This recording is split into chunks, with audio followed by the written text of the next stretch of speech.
Coming up, the U of I gets a small taste of just what the future has in store. The Beckman Institute shows off some new technology that's changing lives, and robots fight it out in a classic cage match. Your Newsbreak starts right now.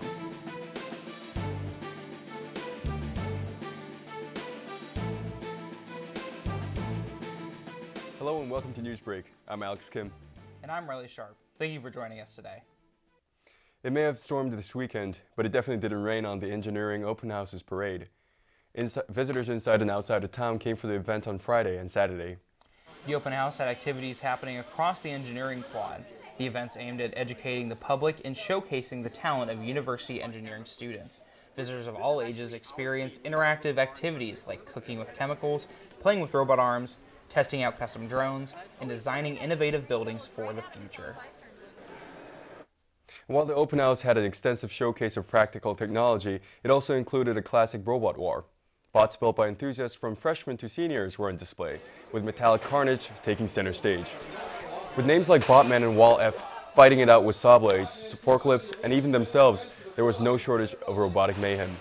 Matches were held in intervals of 3 to 5 minutes, with winners progressing to the next round and losers progressing to the scrap heap. Despite the competition, humans and robots still had fun.